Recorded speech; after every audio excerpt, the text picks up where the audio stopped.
What happened to the 1,500 defenders of Wake Island? It's a question that echoes through the annals of World War II, a story of courage, sacrifice, and a desperate stand against overwhelming odds. December 8, 1941. The Pacific Ocean, just hours after the attack on Pearl Harbor. On a tiny coral atoll, 2,300 miles west of Hawaii, a garrison of 1,500 U.S. Marines, Navy personnel, and civilian contractors braced themselves for an onslaught that would test the very limits of human endurance. The Japanese Empire, emboldened and relentless, had set its sights on Wake Island, a strategic outpost whose fate would reverberate across the world. This is the story of those men, their stand, and how what happened next would change everything. Wake Island, a remote speck in the vast Pacific, was little more than a refueling stop before the war. But in 1941, it became a fortress in the making. The 1st Defense Battalion, United States Marine Corps, under the command of Major James P.S. Devereux, had arrived months earlier. Alongside them were detachments from the 6th Marine Defense Battalion, Navy radio operators, and nearly 1,200 civilian contractors from Morrison, New York, tasked with building airstrips and fortifications.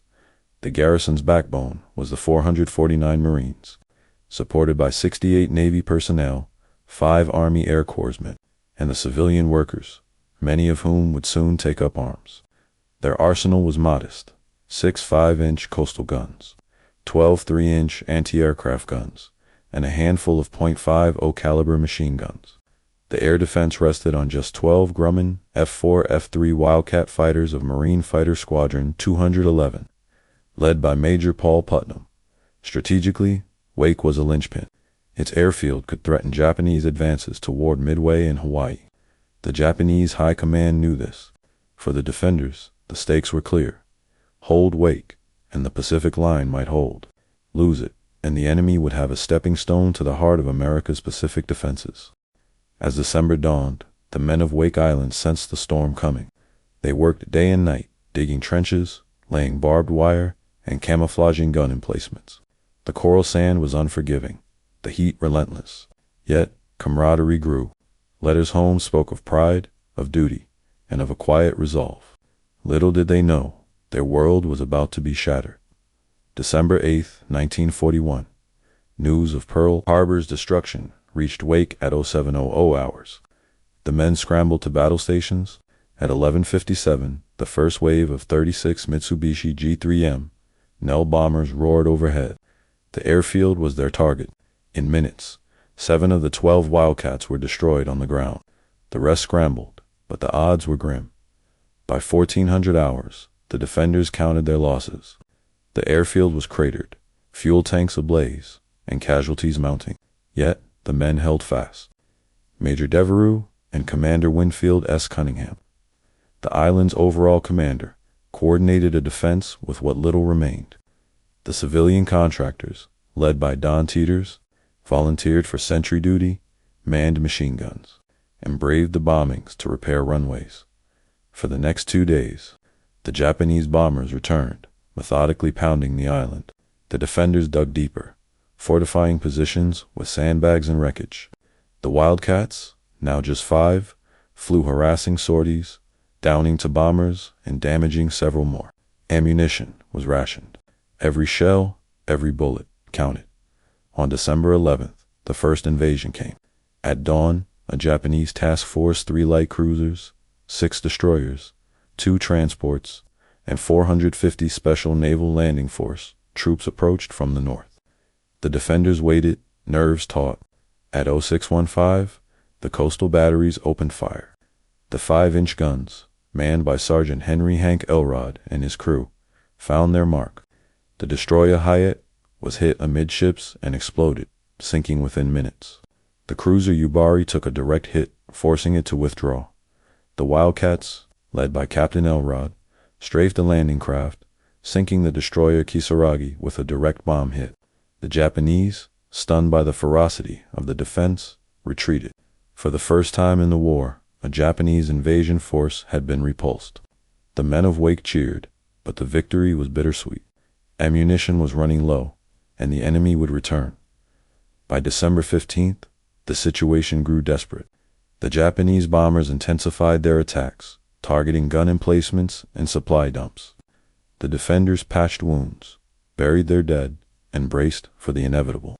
Reinforcements from Hawaii Task Force 14, including the carrier USS Saratoga, were en route, but delays in Japanese submarines forced them to turn back. Wake was on its own. The Japanese regrouped.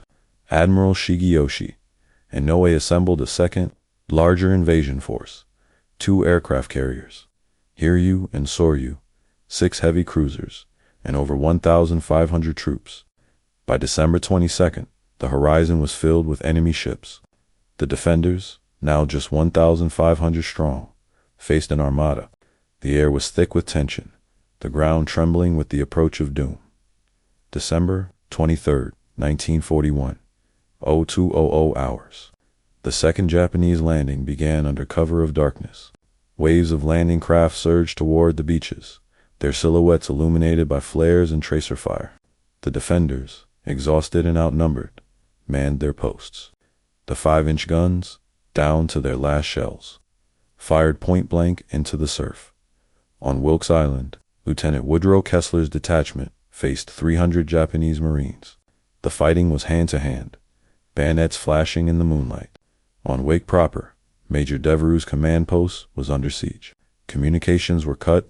The Wildcats, now just 2, made their final sorties, strafing landing craft until they were shot down by 0500 hours. The Japanese had established a beach.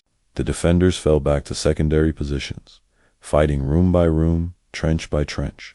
The civilian contractors, armed with rifles and grenades, fought alongside the Marines. Fear gripped the men, but surrender was unthinkable. At 0700, the Japanese overran the airfield. Major Putnam, wounded, rallied his pilots for a last stand. Sergeant Elrod, out of ammunition, charged a machine gun nest with only his sidearm, buying precious minutes for his comrades.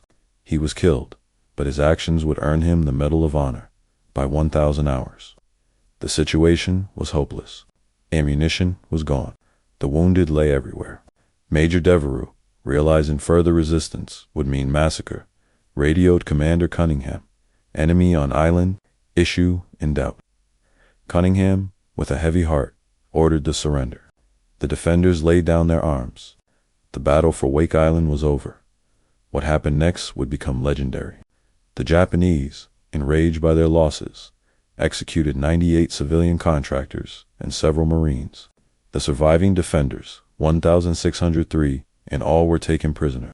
They endured brutal captivity, forced labor, and starvation. Yet their spirit never broke. Word of Wake's stand electrified America. Newspapers hailed the Wake Island Marines as heroes. Their resistance delayed Japanese plans, buying precious time for the defense of Midway and the buildup of Pacific forces. The Japanese, forced to commit carriers and heavy cruisers, weakened their position elsewhere. In captivity, the men of Wake endured unimaginable hardship. On October 7, 1943, after an American air raid, the Japanese executed the remaining 98 civilian prisoners. One man, whose name is lost to history, carved 98 USPW the 10th of May, 43, into a coral rock before he was killed. Silent testament to their sacrifice. Back home, the story of Wake inspired a nation. The phrase "Send us more Wake Island Marines" became a rallying cry. The Medal of Honor was awarded posthumously to Sergeant Elrod and posthumously to Captain Henry T. Elrod for their valor. Major Devereux and Commander Cunningham survived captivity, returning home as symbols of resilience. The cost was staggering. Of the 1,500 defenders, 49 Marines, 3 Navy personnel, and 70 civilians died in the battle. Nearly all the rest endured years of captivity. The Japanese lost 2 destroyers, at least 700 men, and suffered a blow to their prestige. Wake Island's defense changed everything. It proved that the Japanese war machine could be stopped. It bought time for the Allies to regroup, and it inspired a generation to fight on.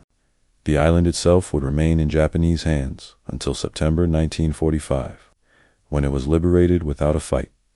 Today, Wake Island is a quiet outpost, its runways cracked, its bunkers silent, but the memory of those 1,500 defenders endures.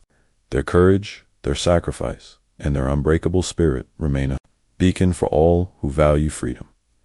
This was just one of countless untold stories from the Second World War. Subscribe to World War II Records as we continue to bring these forgotten chapters of history back to life.